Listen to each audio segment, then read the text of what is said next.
banyak dari pendapat bahwa mengatakan bahwa semua agama-agama itu sebenarnya sama. Jadi semuanya mengajarkan kebaikan. Bagaimana pendapat Bapak dengan kesimpulan semacam itu?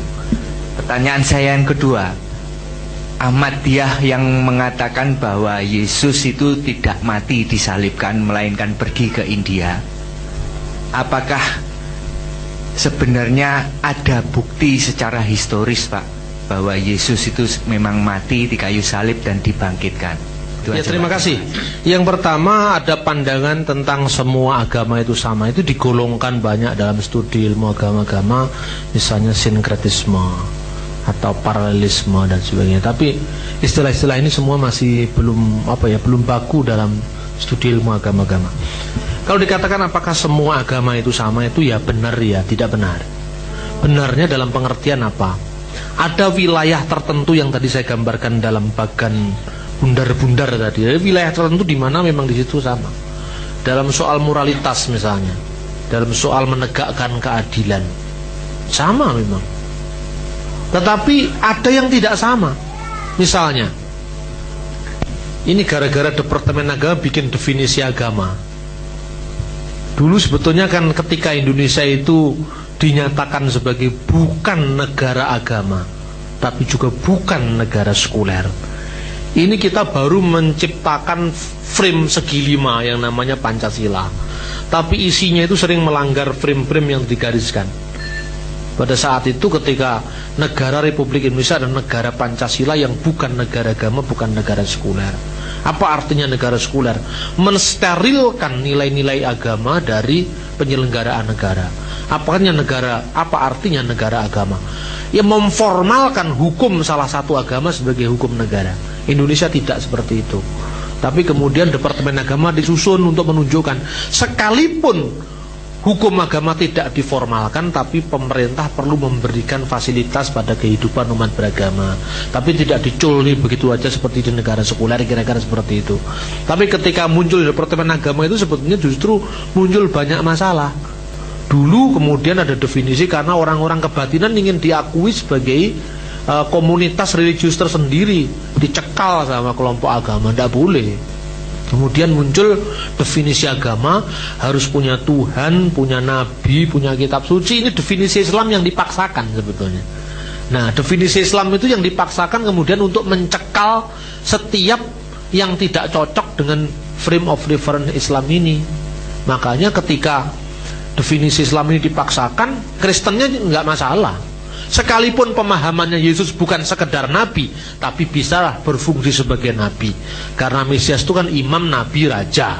Ya nabinya juga ada juga lah. Oke. Bagi agama Islam ya tidak masalah, memang itu definisi Islam. Tapi bagi Hindu, oke, punya nabi, punya Tuhan, punya kitab suci. Kitab suci jelas, kitab Veda, Upanishad. Punya konsep Tuhan, ya konsep Tuhan ada, jelas. Tapi punya nabi, bukan satu nabi, ribuan nabi dalam Hindu yang disebut maharsi. Tapi untuk Buddha agak beda. Nah, maka ketika Islam Tuhannya namanya Allah, Kristen memakai kata Allah juga dalam bahasa Arab. Kemudian Hindu, oke, karena didominasi orang Bali, Sang Hyang Widi. Kemudian hasil dari temuan Hindu ini dilaporkan ke Presiden Soekarno. Bung, ini sudah ada Hindu Tuhannya namanya Sang Hyang Widi. Bung Karno mengatakan, loh enggak, Widi itu artinya kodrat atau takdir. Makanya kalau orang Bali kalah judi, orang Bali menyebut sing ngelah Widi, sudah menjadi takdir saya kalah itu. Jadi ini bukan nama Tuhan, katanya Bung Karno. Oke, balik lagi timnya ke Bali. Terus ketemu dengan pastor namanya Dr. Goris. Dr. Goris mengatakan, kamu tambahi kata wase, karena kalau dia sang penggerak takdir yang maha kuasa, ide Sang Hyang Widi Wase. Bung Karno ketika lihat, wah ini cocok, teken agama Tirta menjadi agama Hindu Dharma. Buddha masalah, konsepnya lain sama sekali. Buddha, dalam agama Buddha konsepnya bukan teisme, tetapi non-teisme. Karena konsep Tuhan jadi ditekankan dalam agama Buddha. Nah ini yang menjadi masalah kan. Jadi Buddha tidak mementingkan konseptual Tuhan. Tuhan itu neti-neti, bukan ini bukan itu. Makanya ketika sang Buddha ditanya seorang biku, saya lupa di mana tempatnya itu dalam ini, bahwa Buddha mengatakan tentang ini seorang biku yang bertanya tentang bagaimana masa depan dari kehidupan ini. Lalu Buddha diam. Ketika ditanya kedua kali Buddha diam, ketiga kali Buddha diam. Lalu biku ini mau, apa artinya ini? Bahwa sistem agama Buddha lebih mementingkan otopraksi ketimbang ortodoksi. Ini beda. Jadi kalau dikatakan agama itu semua sama, ya tidak sama.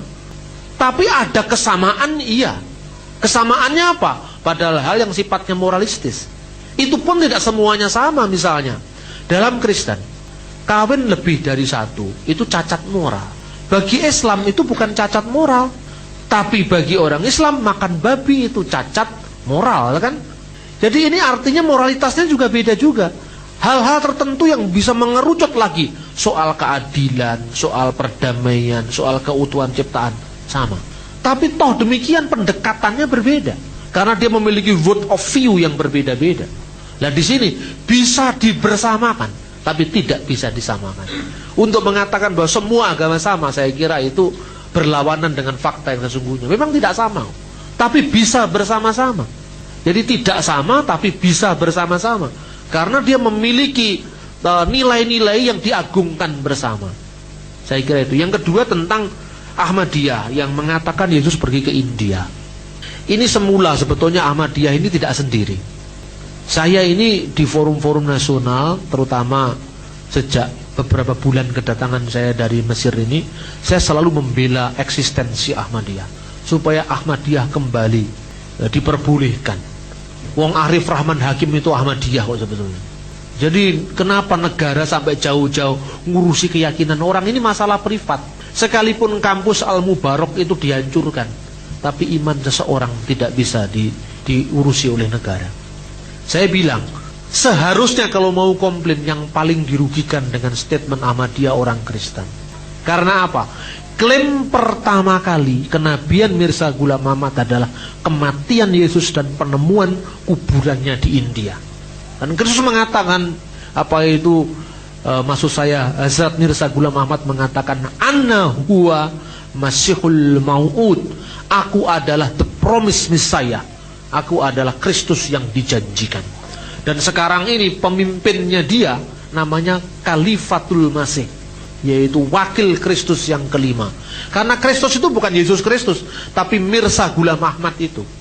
Ini persoalannya. Lah kalau Anda memakai pendekatan teologis, wah ini nabi-nabi palsu, mesias-mesias palsu akan muncul. Ini wilayah privat.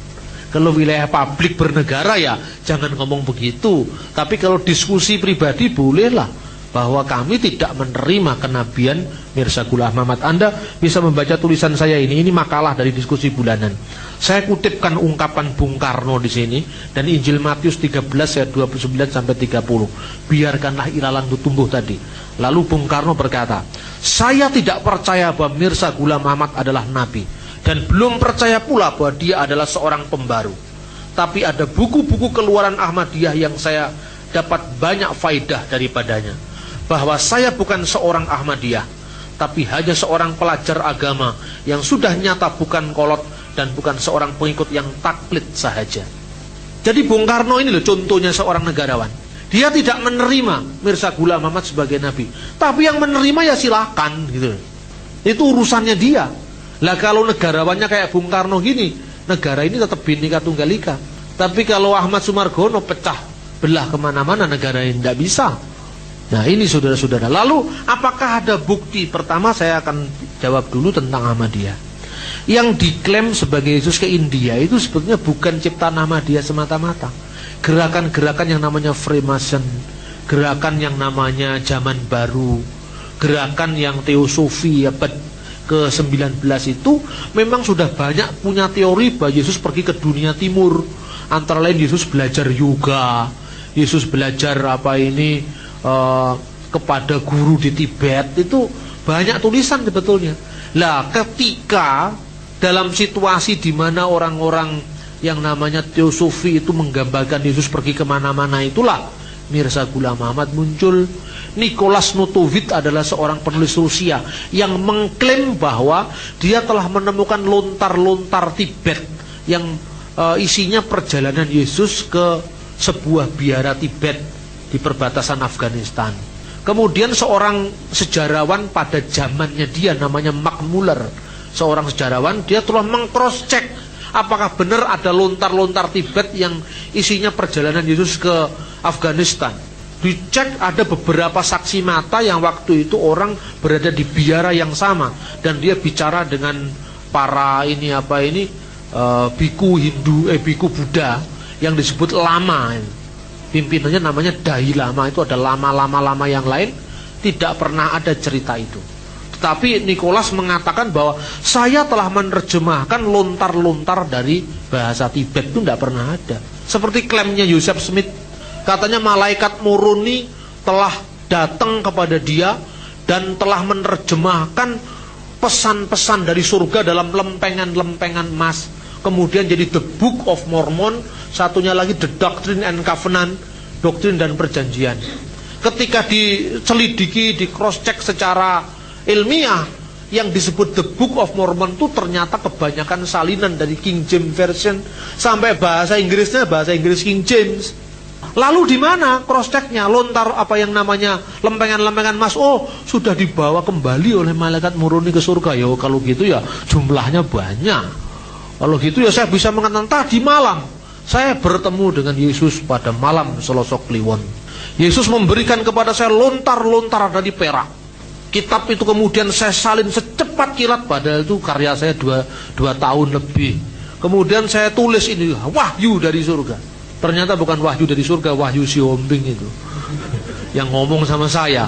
Terus cross checknya bagaimana? Lah ini tidak pernah ada bukti prasasti, bukti tertulis Yesus pernah ke Tibet, ke India.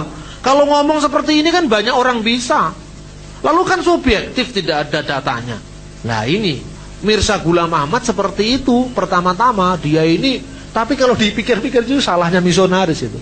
Saya selalu ketika sikap kritis saya arahkan terhadap orang lain, tapi akhirnya harus kembali ke kita, karena firman itu pedang bermata dua. Artinya kenapa sampai ada seperti ini? Itu karena koboinya kaum misionaris. Di India itu orang-orang Inggris yang jadi misionaris itu memandang seolah-olah rakyat India baik yang Hindu dan Muslim itu sebagai objek semata dari penginjilan. Manusia tidak dianggap sebagai subjek, tapi dianggap sebagai penaklukan. Ini sistem penginjilan kita yang harus dibuang. Ini tidak menghormati martabat manusia. Seolah-olah misalnya saya kasih ini supaya orang jadi Kristen. Loh, harga sebuah agama itu hanya dihormati dari beras? Apakah seperti itu? Makanya misalnya ada pelayanan seperti yang dilakukan oleh Ibu Heriananda ini misalnya. Ini memberi tulus tanpa ada embel-embel apa-apa. Nanti jangan-jangan ada seorang pendeta yang tanya, loh Pak, sampean sudah memberi banyak itu, lalu hasilnya apa? Hasilnya terserah Roh Kudus, bukan terserah kami. Karena apa? Kami memberi tulus, tidak ada embelnya apa-apa. Bahwa pada saatnya orang memilih menurut pilihannya sendiri, itu karya Roh Kudus. Makanya tidak perlu kita bermegah diri, gitu loh. Ini gara penginjilan ala koboi ini telah melahirkan, membangkitkan militansi. Karena apa? Rasa aman yang terganggu tadi. Rasa aman yang terganggu, muncullah Mirza Ghulam Ahmad, ditokohkan oleh orang-orang Islam pada saat itu. Kenapa? Wah, ini dia pertama menulis buku Barahin Ahmadiyah, artinya burhan-burhan Ahmadiyah, bukti-bukti kebenaran Ahmadiyah. Bukunya dipuji-puji banyak orang. Karena apa? Mirza Ghulam Ahmad adalah orang yang berani menghadapi gerakan misionaris ini. Lama-lama berkembang, saya seorang pembaru. Kemudian muncul klaim, saya seorang nabi, saya seorang Mesias yang ditunggu orang Kristen, saya adalah seorang yang ditunggu oleh awatara Hindu. Jadinya macam-macam akhirnya. Lalu dalam konteks itu mungkin dia membaca 1 Korintus pasal 15 itu. Seandainya Kristus tidak dibangkitkan, maka sia-sialah pemberitaan kami dan sia-sialah iman kamu. Wah, berarti orang Kristen itu paling sulit karena Yesus bangkit tadi. ini harus dikikis. Ada legenda tentang perjalanan Sang Buddha dari perjalanan dari kota ke kota yang akhirnya Sang Buddha itu meninggal di Kusinara. Kan begitu sejarahnya. Kalau Anda membaca The Life of Buddha itu, Anda membaca tulisan-tulisan agama Buddha, bahwa Sang Buddha akhirnya meninggal dalam keadaan seperti seorang singa, yaitu sikap seorang singa gitu loh. Singa kan begini loh. Makanya kalau gambaran Sang Buddha seperti ini, itu kan ketika dia meninggal, Kusinara atau bahasa Pali Kusinara, bahasa Sanskritnya Kusinagara. Nah, kata Kusinagara itu setelah era Islam menjadi Kashmir. Kusinar kan di India Utara kata A itu nggak dibaca, misalnya di India Timur, India Selatan Yudhistira dibaca Yudhistir, Arjuna, Arjun. Makanya seringlah nonton film India. Misalnya Rama hanya Ram gitu kan. Itu kan karena India Utara itu. Ragupati Raja Nara Jarampati Pawanatasi Taram. Ram di sini itu Rama artinya. Makanya kata Kusinar menjadi Kashmir dalam bahasa Arab. Itu setelah era pengislaman dalam bahasa Urdu. Maka muncul kisah tentang Sang Bodhisattva yang meninggal di Kusinara. Lah, kata Bodhisattva ini satwa.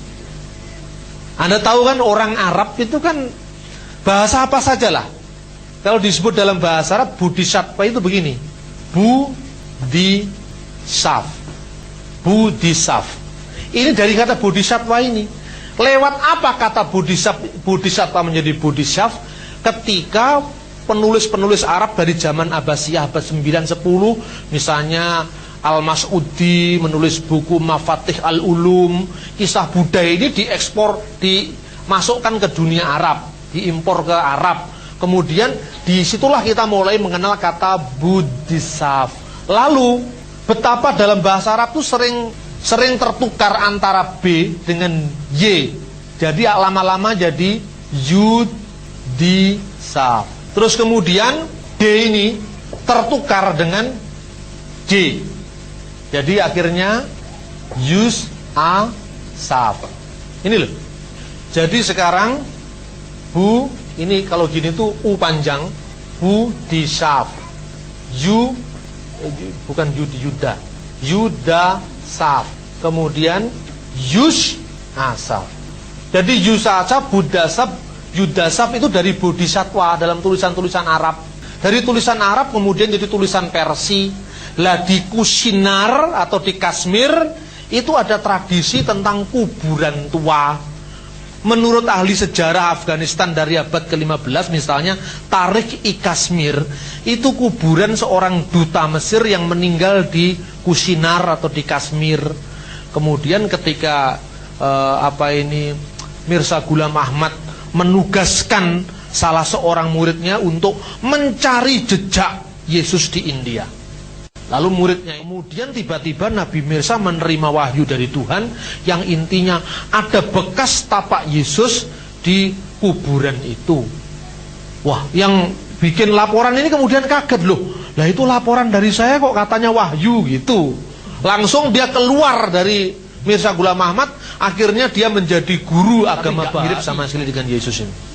Ya ini tentang Ahmadiyah. Lah, kenapa sampai terjadi paham seperti ini? Karena dalam Al-Quran sendiri tidak jelas akhir hidup Yesus itu seperti apa. Dalam Al-Quran itu kan misalnya surat Ali Imran 55 itu dikatakan Itzqallahu ya Isa inni mutawafika wa rafi'uka ilayya. Ketika Allah berfirman, wahai Isa, aku telah mewafatkan engkau dan mengangkat engkau kepadaku. Di sini ada dua peristiwa real. Matinya Isa dan pengangkatan Isa. Mutawafika itu mematikan engkau. Kata penghalus dari kata maut, mata. Kemudian itu dikatakan meninggal. Jadi bahasa Indonesia ini kan sama. Gimana? Oh sudah mati Pak. Loh itu kan enggak. Itu kan kasar sekali, kecuali kalau di JTV. Di JTV kan terus dirampok sing di omah mate. Jadi kalau di TV kan orang Jawa Timur mikirnya bagi orang Jawa Tengah kurang ajar sekali nih, mosok mate itu, tapi ya orang Jawa Timur biasa. Dalam setiap bahasa itu kan ada kata penghalus. Seperti kata meninggal dalam bahasa Indonesia adalah penghalus dari kata mati. Begitu juga kata tawafa itu dalam bahasa Arab, wafa itu wafat itu penghalus dari kata maut, mata. Mata ya mutu maut. Itu kata kasar dihaluskan. Nah, karena seperti kata mati itu meninggal, kan bisa dipikir, bagaimana Pak? Oh, dia sudah meninggalkan Indonesia. Nah, kalau kan Indonesianya dilirih nih, dia sudah meninggalkan Indonesia. Lalu meninggal, dipikir mati gitu loh. Kata penghalus ini kemudian jadi masalah antara tafsir Ahmadiyah dan tafsir Islam pada umumnya. Kalau orang Islam pada umumnya, yang namanya mutawafika itu mengambil, diambil tubuh dan rohnya. Dan Yesus sekarang ada di langit kedua. Waktu Kanjeng Nabi Muhammad Mi'raj ke sana, ketemulah dengan Yesus. Dia satu kapling itu dengan Yohanes Pembaptis atau dengan Nabi Yahya. Itu ceritanya dalam cerita Isra Mi'raj. Tapi Ahmadiyah mengatakan, loh, wafat itu ya wafat mati. Itu kata penghalus dari mati, tidak bisa ditafsirkan lain. Oke. Jadi menurut mereka yang versinya Yesus diserupakan dengan Yuda, kemudian tubuhnya dinaikkan ke atas, itu pengertiannya diambil tubuh dan rohnya. Mutawafika itu. Nah, yang kedua, telah mengangkat engkau kepadaku, itu pengangkatan real. Yesus benar-benar mengangkat naik ke atas tanpa lewat proses kematian. Menurut Ahmadiyah, mengangkat di sini mengangkat derajat. Jadi Quran sendiri tidak jelas pengertiannya. Lah maka muncullah versi ini gitu loh. Terus yang kedua, ada kitab Hindu yang namanya Bhavishya Purana atau Bhavishya Mahapurana yang menceritakan pertemuan Raja Salewahin dengan seorang asing yang bernama Iha Masi, pengikut Dewi Masi. Oleh kelompok Ahmadiyah, Iha Masi dipalsukan jadi Isa Masya, Isa Masiha. Itu ada semua di sini. Sampai teks Sanskritnya juga saya sebutkan di sini. Ini ada, ini teks Sanskritnya dari Mahapurana. Tapi ya sudahlah, tidak apa-apa. Namanya pelayanan itu memahami orang yang berbeda. Umpamanya orang Ahmadiyah gara-gara baca buku saya, kemudian kok tertarik, terus kemudian jadi Kristen, apa ya salah? Kan ya nggak salah. Tapi yang penting kan saya tidak ngajak pun ya nggak apa-apa, asalkan ngajaknya tidak nganu moyok-moyok gini, nggak apa-apa kan gitu. Itu kan namanya dakwah. Jadi saya katakan ini harus jelas, tidak boleh mengagamakan yang sudah beragama. Lah itu kan ya tidak cocok dengan hak asasi manusia. Oh, Nabi Muhammad saja berdakwah kepada raja-raja Kristen kok. Masa kita tidak boleh? Penginjilan itu kan namanya mengundang orang. Tidak mau diundang, dikepui, itu baru salah. Kalau tidak mau diundang, tidak mau ya sudah. Kalau dakwah boleh, kenapa penginjilan nggak boleh? Ini kan tidak adil. Tapi cara menyuarakan keadilan, jangan arogan, jangan membuat orang lain marah, harga dirinya tersinggung. Ini perlu modusnya dipahami bersama. Kemudian itu tentang Ahmadiyah. Yang kedua, apakah ada bukti-bukti di luar Injil tertulis yang namanya kitab suci orang Kristen? Kematian Yesus pada masa Pontius Pilatus dengan disalibkan itu dimuat di data sejarah sekuler di luar Injil. Jadi untuk menyangkal sejarah itu menegakkan benang basah. Flavius Josephus menulis dalam bukunya, ada seorang yang bernama Kristus yang oleh orang-orang Kristen disebut sebagai sosok yang ilahi, yang menggerakkan murid-muridnya, dan murid-muridnya itu begitu menghormati dia. Tapi dia telah dieksekusi pada zaman Pontius Pilatus. Dan setelah itu 3 hari kemudian murid-muridnya mempercayai bahwa orang itu telah dibangkitkan dari antara orang mati. Dan kata-kata yang digunakan selalu orang-orang itu, murid-muridnya, karena dia sendiri tidak percaya. Yosefus bukan seorang Kristen, dia seorang Yahudi. Dia tidak percaya dengan fakta itu. Tapi sebagai seorang sejarawan, dia merekam kepercayaan orang Kristen tentang fakta itu. Terus kemudian Tacitus, ahli sejarah Romawi, dia juga mengakui tentang fakta penyaliban itu. Jadi sangat mustahil untuk mengatakan tiba-tiba 600 tahun kemudian, 700 tahun kemudian mengatakan Yesus tidak mati, tapi dia mati suri. Rasanya itu bukan sejarah itu. Itu kuasi ilmiah, kuasi histori, bukan sejarah. Di Ponorogo itu matinya di Makassar. Tiba-tiba ada orang yang mengatakan tidak, di Ponorogo matinya di Pamekasan. Siapa yang kasih tahu kamu? Tadi malam wahyu Tuhan datang kepada saya. Lu kan rusak dunia ini. sejarah hanya dihantam dengan wahyu saya selosok kliwon, kemudian berubah tanpa pembuktian. Lah ini yang perlu dilihat dalam konteks kebersamaan tapi juga keilmuan. Saya bilang, loh Anda mau menyangkal Yesus itu mati pada masa Pontius Pilatus, itu fakta sejarah. Soal kematiannya itu maknanya seperti apa, lah ini lain. Makna kematiannya bagi kami orang Kristen adalah memiliki makna teologis, membebaskan orang-orang berdosa. Itu tafsiran Kristen. Yosefus tidak percaya Yesus menebus dosa, tapi dia toh tidak menyangkal dia mati pada masa Pontius Pilatus, dan murid-muridnya mengakui bahwa dia bangkit dan dia orang mati. Itu fakta sejarah. Itu. Saya kira itu yang bisa saya respon. Terima kasih.